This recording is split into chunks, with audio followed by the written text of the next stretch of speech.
Okay, let's unpack this. Mm. Welcome back, dear listener, to a really special deep dive today. Hmm. We're doing something a bit different, a grand synthesis, you could say, almost like a finale, really. Yeah, pulling it all together. Exactly. A culmination of some profound insights from, well, a pretty amazing collection of sources. Think of it as a kind of curriculum for life. That's a great way to put it. A curriculum for life. Hmm. Because we've gathered wisdom that spans, centuries and disciplines. We're talking ancient rhetoric, right up to modern motivational thought. Right. And these aren't just like isolated tips you can just pick up and put down. When you weave them together, what emerges is, well, it's this timeless framework. It helps you navigate the whole human experience. So it's not just the what to do. No, crucially, it's the how. How to actually live, how to thrive, how to build a life that has meaning, has impact. So yeah, we're going to explore how these really diverse voices, when you bring them onto one stage, so to speak, how they light up these key themes that honestly resonate across all our lives. They offer real, practical guidance for the path ahead. And our mission today, for you, our listener, is to distill these timeless lessons into genuinely actionable insights. Mm-hmm. Think of it as a shortcut, maybe, to being incredibly well-informed. Uh-huh. We'll give you some surprising facts, just enough humor, hopefully, to keep you hooked on these pretty deep truths. Definitely. So we'll journey through 9 core themes that kind of make up this unique curriculum. Start with awareness. Foundational. Totally. Then move into how we handle failure, which is huge. Yeah. Then the spark of creativity, the profound impact of kindness. That's a big one. The fight for freedom, the essential role humor plays. Can't forget humor. Never. Then the courage needed to take risks, the weight of responsibility, and wrapping it all up with the power of authenticity. So get ready for some, aha moments maybe. I think so. Because this is where it gets really interesting, weaving these powerful perspectives together. Mm. All right, first up, on this grand tour of wisdom, and maybe the most fundamental, like you said, it's this concept of awareness, often overlooked, but utterly essential. Mm-hmm. It's about truly seeing the world, right? Not just passively looking through our usual filters. Yeah. And David Foster Wallace, in that really powerful commencement address he That gave. was water. Yeah, that's the one. He really zeroes in on this. He basically argues that the most obvious, the most important realities are often the hardest ones to see, let alone talk about. Exactly. Because our default settings, as he calls them, they just blind us. And that's such a crucial starting point because those default settings he talks about, that's our unconscious, automatic way of seeing things. Mhm. Often, let's be honest, pretty self-centered, impatient. Judgmental. Definitely judgmental. And Wallace isn't talking about some, abstract philosophy here. He's talking about the everyday grind, the mundane stuff we often just resent. The supermarket line. The supermarket line, the traffic jam. He challenges us to consciously choose to fight against that unconscious automatic way of living, to really try day in and day out to stay conscious and alive. It sounds exhausting, though. Well, think about it. How many times have you been stuck in traffic or that slow checkout line and you feel that irritation just bubble up? Every single time. Right.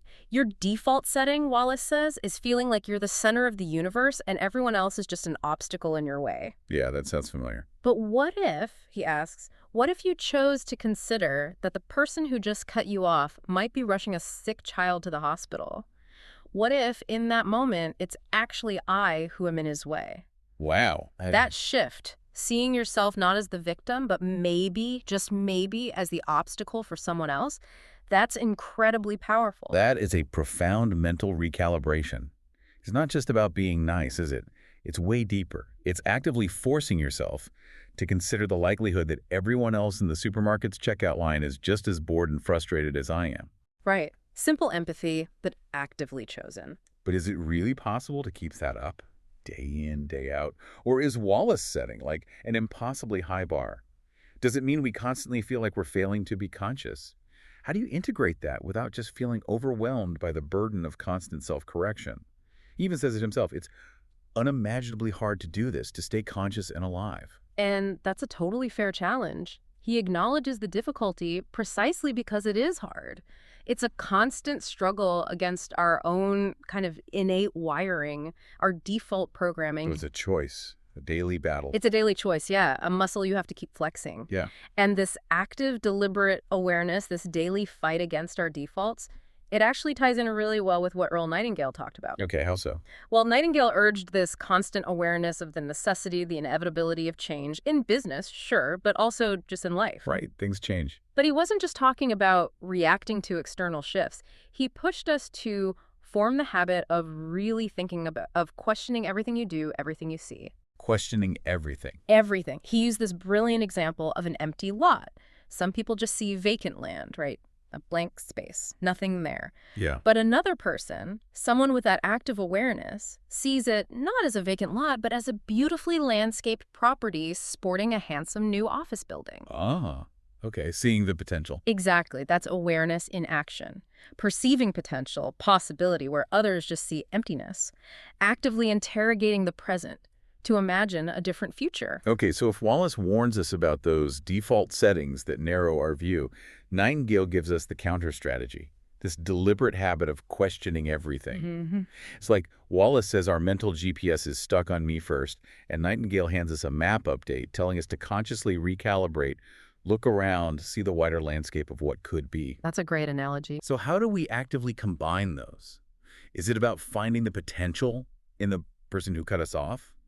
Or the potential for our own growth by choosing not to be annoyed? Mm-hmm. And what's a specific daily habit that could bridge that beyond just think differently? I think you bridge that gap with a simple habit.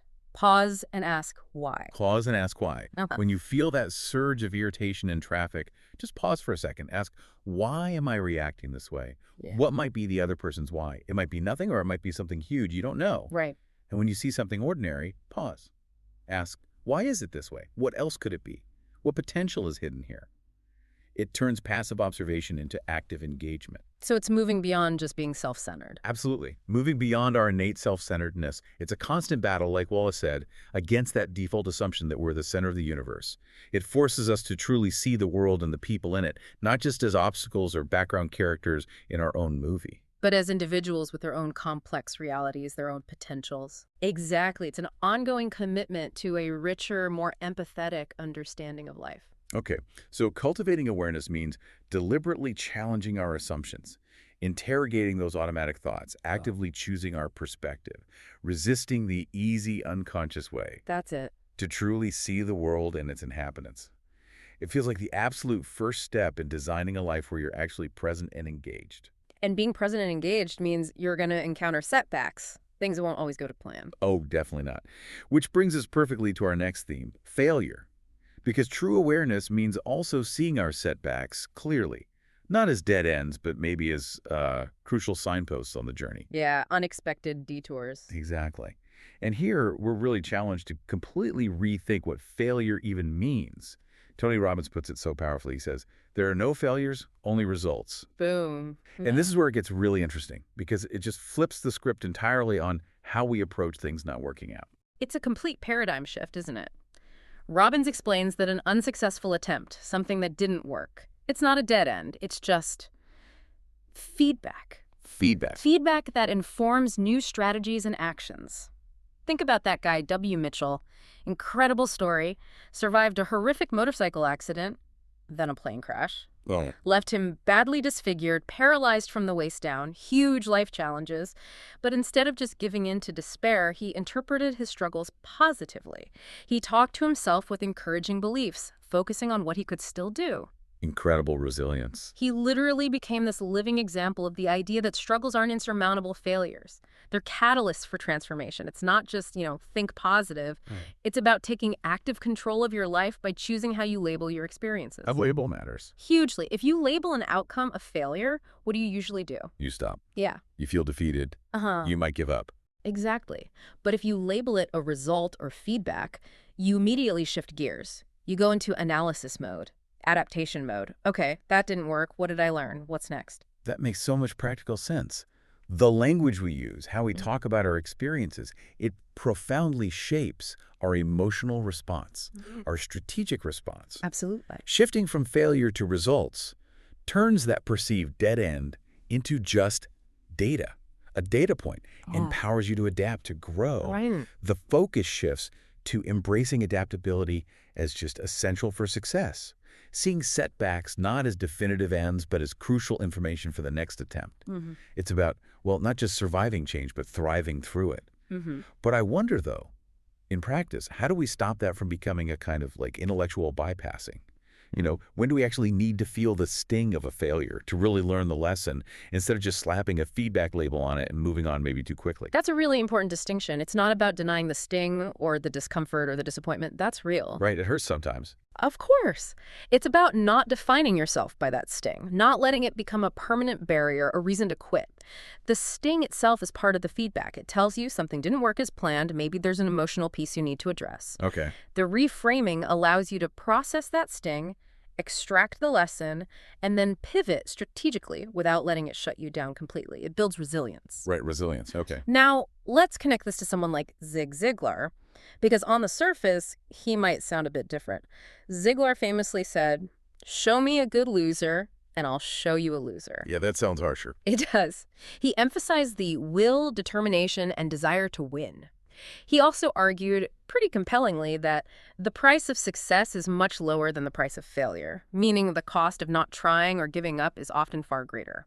And he said the difference between work being drudgery or joy is an adjustment in your thinking. So, while Robbins focuses on reframing the outcome, Ziglar's focus is more on the attitude and the effort you bring before you even get the outcome, that relentless drive. but they're not really contradictory, are they?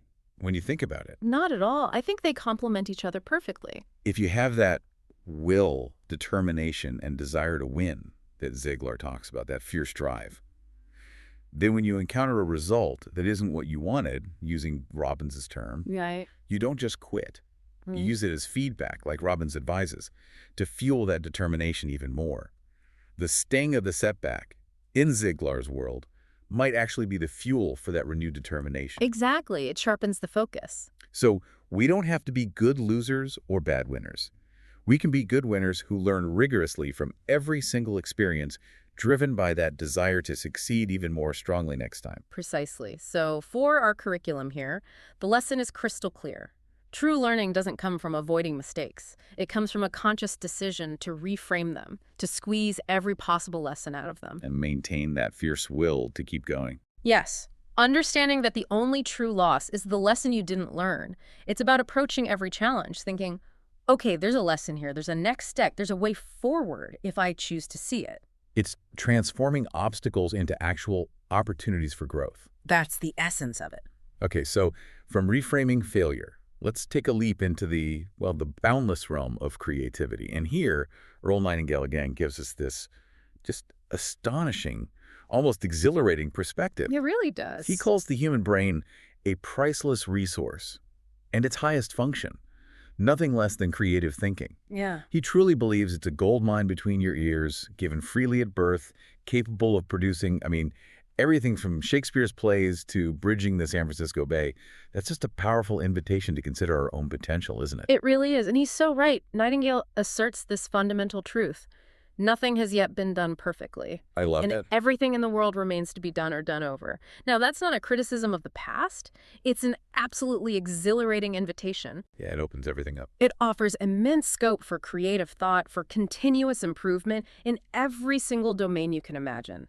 Business processes, personal relationships, art, science, everything. And he doesn't see it as some mystical gift for the chosen few. Not at all. He defines creative thinking as a learnable skill and a practical art, something accessible to all of us, not just a few geniuses. He even gives practical steps, outlining those 4 powerful brainstorming rules. Right. The brainstorming rules. Let's hear them again. Okay. Number 1, no negative thinking. Crucial. Number 2, the wilder the ideas, the better. Love that one. Number 3, a large number of ideas is essential. Quantity first. And number 4, combination and improvement of ideas, building on each other. Okay. No negative thinking. Why is that so important at the start? Because our internal critic, that voice of doubt, it often just strangles novel ideas before they even get a chance to breathe, let alone develop. Yeah. You need to suspend judgment initially. Got it. And the wilder the ideas, the better. That sounds fun, but is it just about being silly? Not just fun, though that helps. It's about pushing past your mental blocks, your assumptions, your conventional solutions. That's often where the truly disruptive innovations hide. Think about it. The first smartphone Probably sounded like a pretty wild idea to someone used to a flip phone, right? Oh, absolutely. Or commercial space travel just a generation ago. Exactly. Wild ideas stretch the boundaries of what's possible. Okay, this is incredibly empowering. It positions creativity not as some exclusive gift, but as this fundamental human capacity for problem solving, for progress in every part of life. Mm-hmm. It requires deliberate practice, though, a deeply curious mind, a willingness to explore beyond the established norms, even if it makes us, like he says, more uncomfortable by expanding our horizons. Yes, that discomfort is often a sign of growth. It's about consciously engaging that gold mine, tapping into that limitless potential we all have. And this resonates so strongly with Les Brown's approach, doesn't it, when he talks about pursuing dreams? Yeah, how so? Well, he emphasizes getting up real early to get everything done when you're chasing those dreams and making a habit of just jotting down ideas, any ideas, without judging them immediately. Capture everything. Capture everything because he knows one idea can change your life. He talks about carrying a pad and pen everywhere, ready for those fleeting sparks of insight. You never know when they'll strike. That makes sense. Don't let them escape. And he also advocates, investing in personal development, reading biographies of people who overcame huge odds. Why? Because it stimulates new ideas, new possibilities. It exposes you to different ways of thinking, different strategies. It's like constantly feeding that creative muscle. Right, feeding the gold mine. Mm. And we can trace this idea of creativity needing work back even further, can't we? To ancient wisdom. Absolutely. Think about Quintilian, the Roman rhetorician. He viewed oratory public speaking not just as a skill, but as an art and a virtue. And he said it requires hard work and assiduity of study, by a variety of exercises and repeated trial, the highest prudence and unfailing quickness of judgment. So discipline, practice, judgment. Right, it takes effort. It's not just inspiration. But here's the fascinating part.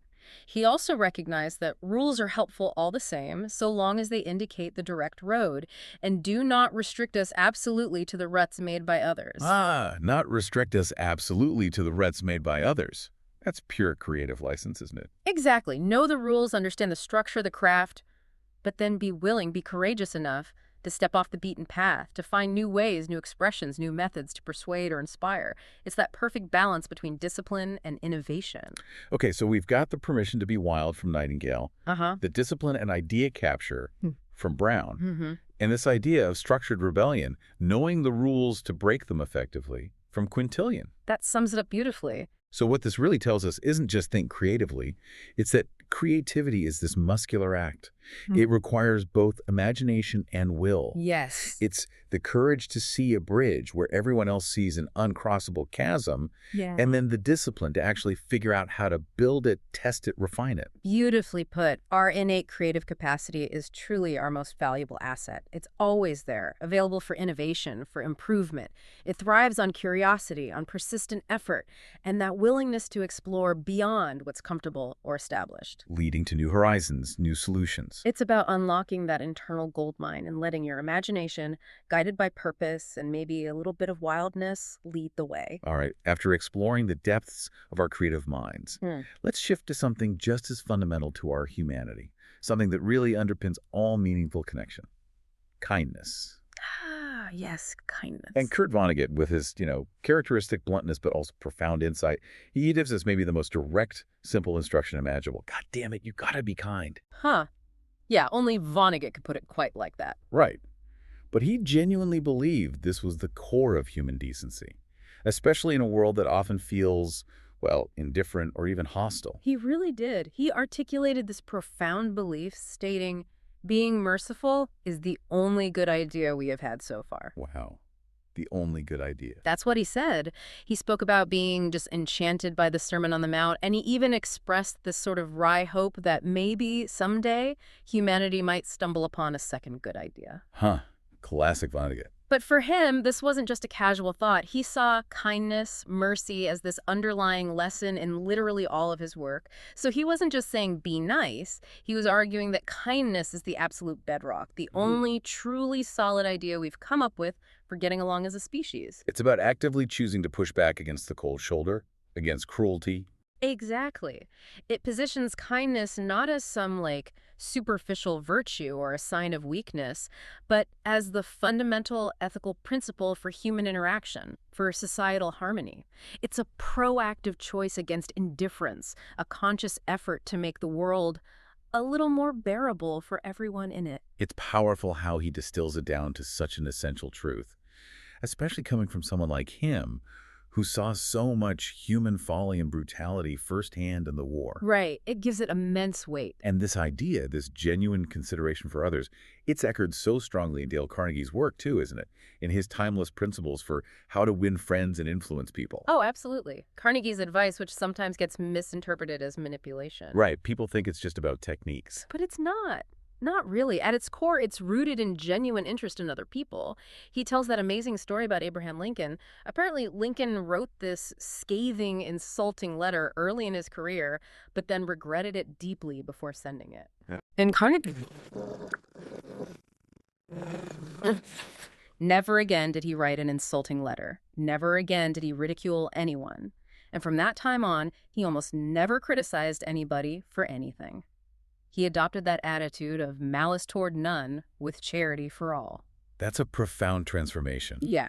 Just born from recognizing the damage unkindness can inflict, even if it feels justified in the moment. It's an incredible transformation, yeah. Yeah. And a testament to the power of reflection and choosing a different path. Carnegie gives other really compelling examples, too. Like that story of Mr. Detmer dealing with an angry customer who was convinced he'd been cheated. Okay, what did Detmer do? Argue back? No, quite the opposite. Instead of arguing, Detmer just patiently listened. He gave the customer loads of space to vent, to feel heard, let him talk for over an hour, apparently. An hour? Wow. Yeah. Once the customer felt truly understood, only then did Detmer calmly appeal to his sense of fair play, gently suggesting a resolution that worked for both of them. And did it work? Carnegie says Detmer made more headway in those 2 hours simply by talking in terms of the other person's interests and making an effort to find something about him that I can honestly admire than he had in 10 years of fighting about it. 10 years? That's incredible. These aren't just, fluffy platitudes about being nice. They're incredibly effective strategies for human relations. And they're built on that foundation of genuine kindness, real empathy, and active listening. It's about building bridges, not walls, in every single interaction. So our curriculum point on kindness ties it all together beautifully. Kindness and empathy aren't just moral imperatives. They're practical, incredibly powerful strategies for effective human relations. Absolutely. They foster understanding, they build rapport, they create a more harmonious, more influential, and frankly, just a more satisfying world for everyone involved. Couldn't agree more. It's about approaching every interaction with genuine curiosity, a desire to connect, and remembering that simple, radical truth Vonnegut put out there so adamantly. And sometimes connecting requires confronting really difficult truths, especially when we talk about freedom. Yeah, let's shift focus now to a theme that has, well, stirred the human spirit for generations. A concept that often demands much more than just personal kindness: freedom. A huge, complex topic. Absolutely. And here, Frederick Douglass delivers just a searing indictment, revealing the deep-seated hypocrisy right at the heart of America's early republic. He declared, point blank, that America's Republican politics, not less than your Republican religion, are flagrantly inconsistent with all its boasts of liberty, while at the same time perpetuating the brutal institution of slavery. He pulled absolutely no punches, just laid bare the stark contradictions. It's incredibly powerful reading. He highlighted these detailed ironies that just expose the massive chasm between the stated ideals and the lived reality for millions. He pointed out with just blistering clarity, you hurl your anathemas at the crowned-headed tyrants of Russia and Austria, while you yourselves consent to be the mere tools and bodyguards of the tyrants of Virginia and Carolina. Wow. Calling it out directly. Directly. He condemned the tears shed over fallen Hungary, where people were fighting for freedom, while simultaneously, in regard to the 10,000 wrongs of the American slave, you would enforce the strictest silence. The hypocrisy is just staggering when laid out like that. And he underscored the deep-seated prejudice, the racism against those whose skins are not colored like your own, despite all the claims of equality in the founding documents.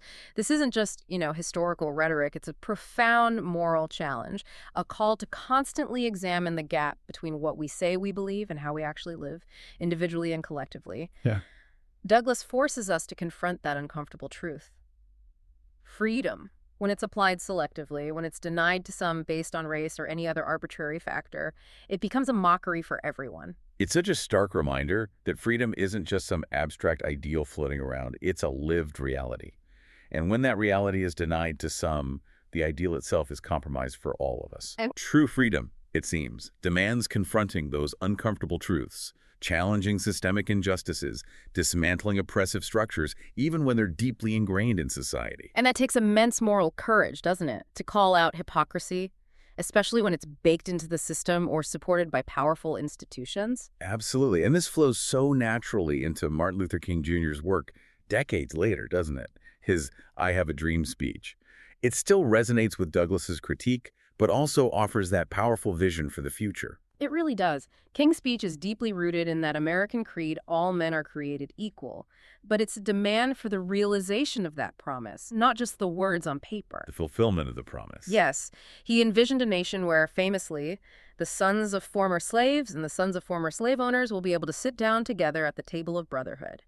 It's this direct, poetic, powerful call for the full and equitable realization of that long-deferred promise of freedom and equality. Not just in law, but in the hearts, in the daily lives of all citizens. And if we widen the lens a bit, you can even see echoes of this in different contexts. Like Simon Sinek talks about companies built on a clear why. The golden circle. Right. And he highlights Herb Kelleher, the founder of Southwest Airlines, as someone who personified the cause of freedom. How? By extending it to how they treated employees and customers, prioritizing their liberty to be themselves, to make choices, rather than just rigidly following dogma or bureaucratic rules. So freedom as an operating principle, not just a political ideal. Exactly, embodying the principle. And you even see this active, self-reliant component way back with the ancient order Demosthenes in his Philippics. Against Philip of Macedon, yeah. He was constantly urging the Athenians to rely upon themselves. I think the Greek was tipov atrof yevisar. Something like that, yeah. Rely on yourselves. To stand up against Philip's encroachments. He protested against anyone who tried to stop actions needed to protect the city's freedom. He fundamentally understood that liberty isn't just handed to you on a platter. It's something you have to actively safeguard through constant vigilance and self-empowerment. Absolutely. It requires agency. So putting this all together for our curriculum point on freedom, it seems the pursuit of freedom is this continuous, often deeply uncomfortable struggle. Yeah, it's not easy. Not easy at all. A struggle against hypocrisy, against injustice. It requires courage, self-reliance, and this deep, unwavering commitment to universal human rights and equality. It's never really done. It's a never-ending journey for all of us, isn't it? Yeah. Individually and collectively, to ensure that the promise of liberty is genuinely extended to every single person. It really challenges us to look beyond our own immediate comfort zone to the larger societal responsibility we all share. Okay, from the profound, sometimes heavy struggle for freedom, let's lighten the mood a little bit, but definitely not the depth of insight. Let's talk about humor. Yes. Good old humor. And Kurt Vonnegut, again, is our guide here. So insightful. He discusses why we laugh at jokes, and implicitly he positions humor as this necessary coping mechanism for dealing with, well, the slaughterhouse realities of war he experienced, the lousy choices people make, just the general absurdity of the human condition. Yeah. He truly believed it wasn't just a luxury, but a necessary part of the human experience. Vonnegut, having lived through such profound trauma himself, he understood deeply that humor provides this absolutely vital psychological release. Like a safety valve. Exactly like a safety valve. It can disarm tension. It can allow us to process really difficult truths in a way that doesn't completely break us. And it serves as this incredibly powerful tool for social commentary. Right, holding up a mirror. Holding up a mirror, often reflecting challenging realities in an accessible, sometimes even palatable way. It's not about ignoring pain or tragedy, not at all. It's about finding a way to process it, to connect with others over it, and sometimes even to change the conversation around it. So it offers perspective. Crucial perspective, a way to kind of zoom out and see the absurdity maybe in our suffering, which can make it feel less overwhelming. It's like that pressure valve for the soul, like you said. That's a great point.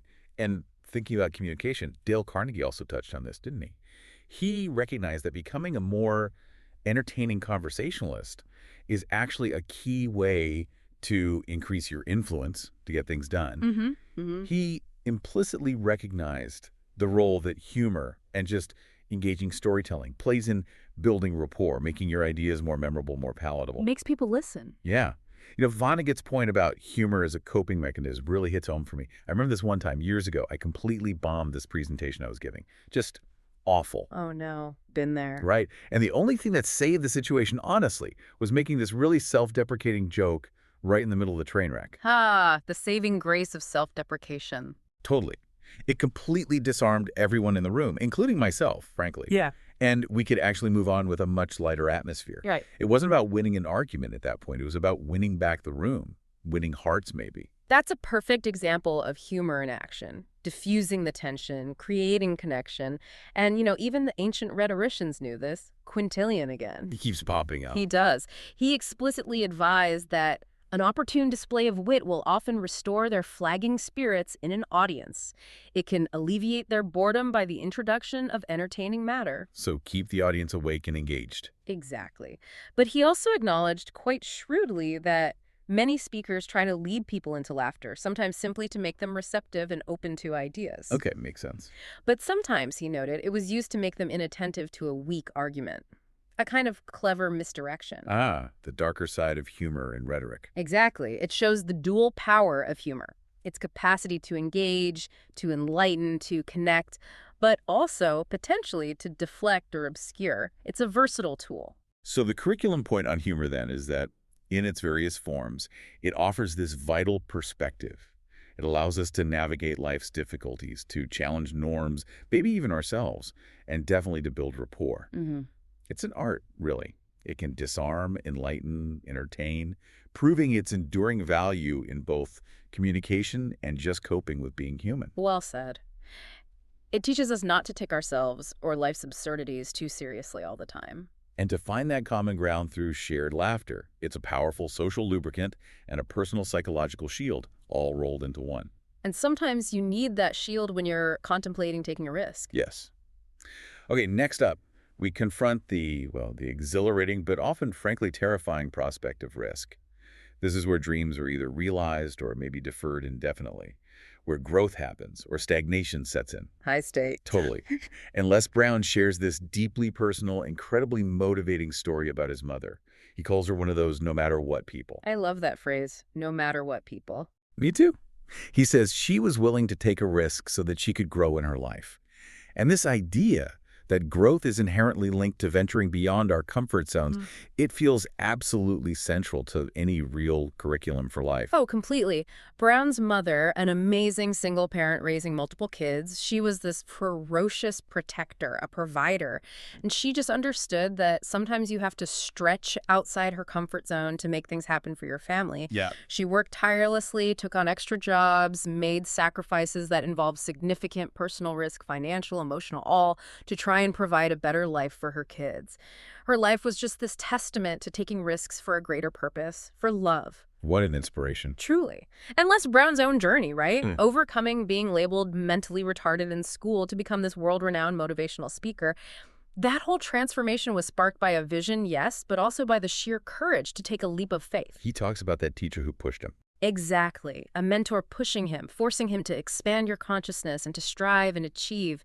It just underscores that growth, achievement. They inherently involve stepping into the unknown, overcoming those comfort zones, believing in possibilities that seem way beyond your current circumstances. It often requires that mental leap into what feels impossible. And the fear of failure is such a huge hurdle there, isn't it? Linking back to our earlier theme. Massive hurdle. It paralyzes so many people. It's about that deep internal conviction then, that belief that the potential reward, the growth, outweighs the perceived danger, the chance of falling flat. Yes, and this aligns perfectly with how Simon Sinek talks about Apple's origin. He calls it a revolution, ignited by Steve Jobs and Steve Wozniak. The two Steves in the garage. Right. They didn't just want to build computers. They started with a really clear why. Their purpose was to empower individuals, to challenge the status quo, to think differently. Not just a what, like, we make computers. The purpose came first. The purpose drove everything. And that entrepreneurial leap, driven by that powerful why, it allowed them to achieve massive success incredibly rapidly. But it also implicitly highlights the huge risks they took. Disrupting an industry totally dominated by giants like IBM. That was incredibly risky. They didn't play it safe at all. They created something entirely new, something that just redefined the whole industry. Absolutely. They bet on a future that most people couldn't even imagine, and they faced tremendous skepticism, outright ridicule sometimes. And again, looking back to ancient wisdom, Quintilian, talking about pursuing perfection in oratory, he asserts something really relevant here. He says, the perfect orator is not contrary to the laws of nature, and it is cowardly to despair of anything that is within the bounds of possibility. Cowardly to despair. Wow. Right. It speaks to the intellectual and personal courage needed to chase ambitious, seemingly difficult goals. It's not just about physical risk or financial risk. It's the courage to think big, to challenge your own intellectual limits, and to try for those seemingly impossible feats in whatever field you're in: art, science, business, speaking. He's essentially telling us that the only true barrier is often our own lack of courage to imagine it and then strive for it. Exactly. So our curriculum point here feels incredibly powerful, almost liberating. Progress, personal growth, they are just inseparable from taking calculated risks. Calculated, yes, not reckless. Calculated risks, fueled by deep motivation, by a conviction in your potential, even when you're facing towering obstacles. That willingness to step into the unknown, that's the key. That's how you unlock dormant powers within yourself. It really is. It's how you truly expand what you believe is possible for yourself and maybe for others. It's about choosing courage over comfort, every time. Yeah. And understanding that often the greatest risks lead directly to the greatest rewards. And choosing courage often brings with it a sense of responsibility, doesn't it? The responsibility that comes with the potential you unlock. Absolutely. Following that discussion on the courage to take risks, let's dive into this profound, sometimes challenging concept of responsibility. Les Brown, again, puts it so powerfully. He says that with gifts you have been given comes the responsibility to use and develop them. Use them or lose them almost. Right. This isn't just about personal gain or self-improvement. It feels like it's about our obligation. To ourselves, sure, but also to others, to the world around us. Brown emphasizes this moral obligation we have to utilize and develop whatever innate talents we possess. He suggests that really powerful exercise. Write your obituary. Oof, heavy. Yeah, but powerful. Predict your accomplishments at the end of life. Why? Because it's this compelling motivator to live responsibly, to actually fulfill your potential. It forces you to confront the legacy you want to leave versus the one you might be drifting towards. That's a stark contrast. And he also notes, really insightfully, that people who have overcome significant difficulties often derive this particular pleasure in giving assistance to others. They feel a kind of debt, he says, to champion other people who are stuck in the places they used to be. Paying it forward. Paying it forward, exactly. So responsibility in this light isn't just a burden, it's this profound opportunity for purpose, for contribution, for actively shaping your legacy. It's about taking ownership of your life, your choices, and their impact, understanding that those choices ripple outwards. It really makes you think about those ripples, doesn't it? Yeah. The effect of our actions.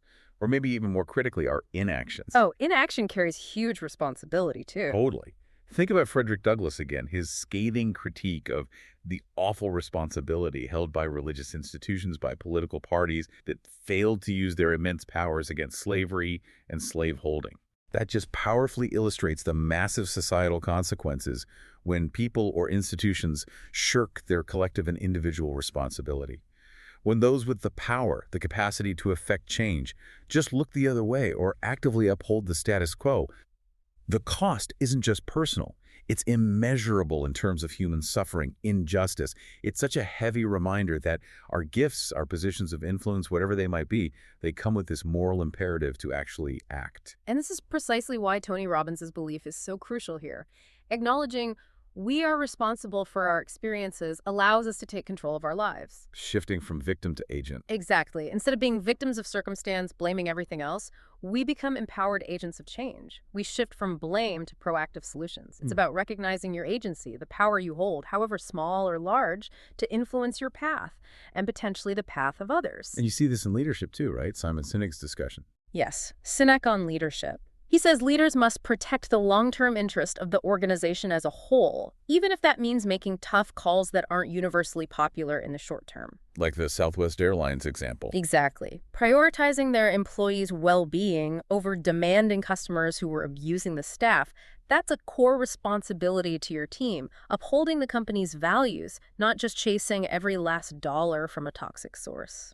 So imagine you're a leader in that spot, facing a tough call, impacting people, impacting the bottom line. Brown says use your gifts for the greater good. Robbins says own the outcome. Cynic says protect the long-term interest. And then there's Tara Grove. Right, and the world is waiting for you. She adds another layer. She writes that being the lucky one confers great responsibility and even moral obligation. To do what? To live and examine life, to embrace each moment as though it might be the first, to throw your arms wide to the new, the unexplored. So recognize your privilege, your luck, and use it well. Use it to live fully, explore, contribute. It's not about finding one easy answer in those tough moments, is it? It's about the process. The ethical tightrope walk of weighing all those responsibilities to your people, your mission, your values, your own potential, and making the hard choices that align with your long-term vision and integrity. Okay.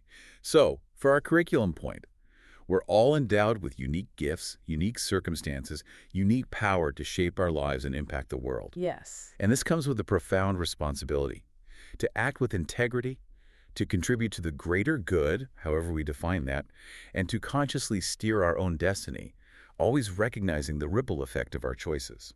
It's a call to conscious, purposeful living, understanding that we are the architects, ultimately, of our own experience and the legacy we leave behind. Which brings us beautifully to our final theme, rounding out this whole curriculum for life: authenticity, the profound, sometimes challenging act of living your own truth. The capstone, in a way. Exactly. And Les Brown captures this so well.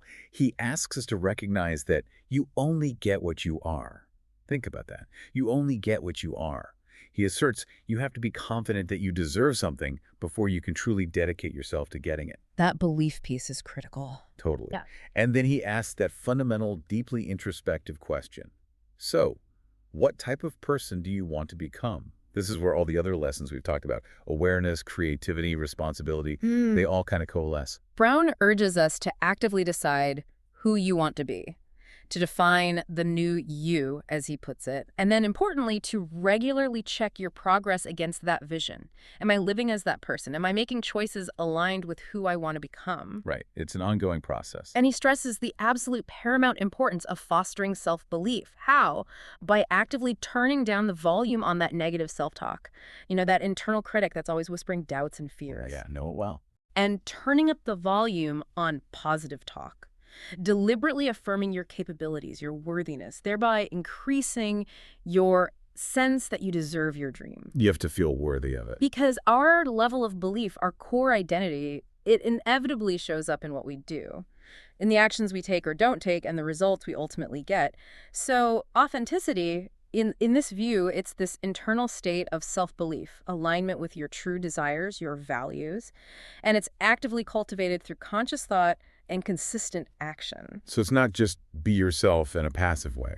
No, it's much more active. It's about self-acceptance as a starting point, sure, but it's also about active self-creation, constantly striving consciously to become the person you envision, the person aligned with your deepest values. That's why this isn't just some, feel-good concept floating out there. It feels foundational to everything else we've discussed today. I think it is. And Simon Sinek's concept ties in again here, doesn't it? That idea that products with a clear sense of WHY give people a way to tell the outside world who they are and what they believe. Yes. It connects our external actions, even our consumer choices, directly back to our internal values. Think about Apple again. Their success isn't just about the tech specs. Customers resonate deeply with their WY, that core belief in challenging the status quo in creativity and elegant design. So the product becomes an extension of their identity. Exactly. A symbol of their own authentic self, or the self they aspire to be.